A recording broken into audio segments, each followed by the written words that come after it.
Alessandro, do you know what that ball in the pint of Guinness, in the can of Guinness is and what it's for? Yes, it's. I looked it up on the website. I didn't know that it actually had a name, but it's called the widget. I knew what it was for, but apparently it also has a name. It's the widget. It's in there, and then you won't find it into the draft cans. It's because it's holding nitrogen. So whenever you open the can, it's going to release this nitrogen, and that is part of the thing that gives a contribution to the mouthfeel of the Guinness.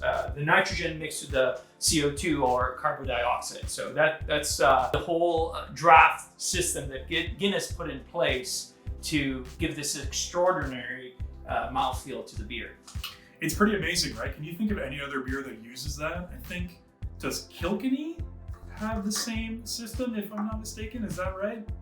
There are a few that I've seen starting using nitrogen also, and also a lot of craft beers that if you go and visit the breweries, they'll have like one or two of their beers on tap that are with nitrogen because it really adds that creaminess. But full credit to Guinness because they were the first one to bring it into place, and what a wonderful discovery, honestly. I mean, I can't imagine anything different. Like when I think about Guinness, this is what I imagine, and I crave that. And as Joe said, there's some sense of comfort when you think of Guinness, and I'm pretty sure that all of you probably have had this experience. If you love Guinness, you probably can think of the first time you tried it, or one time that you had it that was like extraordinary. And for us, obviously, among others, obviously when we met, like we had it together in the pub, and we both loved it.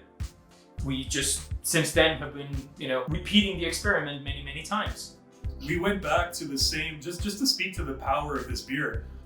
At first night where we bumped into each other and we had a couple of Guinnesses together, 2 nights later on that same trip, we went back to that same pub just to get more pints of Guinness. Because specifically, they had incredible Guinness on tap. It's one pub in Dublin, and we went back just for that Guinness tap experience. And I can't think of any other beer where it's an experience in that sense. To have the perfectly poured pint of Guinness, the bartender breaks out the pint glass, puts it down, they let it set, they pour it out to the Guinness logo, which is about 3/4 of the way up, right? You pour it to the bottom of the heart. Apologize, I don't have a Guinness pint on hand to show exactly, but you pour it about 3/4 of the way, you let it sit, pour the rest of the way out. It's a work of art. I can't think of any other beer that replicates it in that way. It's unbelievable. So I was trying to think, where do you think that is equivalent on our beer bracket glass? Would it be right there where the pint is, maybe? We'll have to test that. I think that's an interesting and important test we'll have to perform. Yeah, I mean, one of the things that I remember about Guinness is that it's probably the first beer that I ordered legally in a bar in Italy. In Italy, is legal age for drinking is 18. But I do remember that when I turned 18, one of the first times that I went to a pub, and Italy, pubs at that time were not that common, so it was mainly Irish pubs. And I knew I liked Guinness because I had tasted it before. So that's what I ordered. I still remember that. Was it on tap or was it in a can? It was on tap. It was not as good as the one you can get in Ireland. That's a completely different. How was it? How was the tap Guinness in Italy, in this little pub in Italy? I liked it because I had it before. Again, I had tasted it before, so I knew what to expect. I remember, when I was tasting it, that this is pretty intense, and I was thinking it's pretty dense and heavy. And nowadays, I think this is almost a light beer compared to others that I've had. But I do remember that feeling. And I've loved it ever since because it's a beer that touches different aspects that are all interesting, and this like rich creaminess, the roastiness, and the lightness, it's just unique. So I loved it. That's so true, man. Like it's light, but it's heavy at the same time.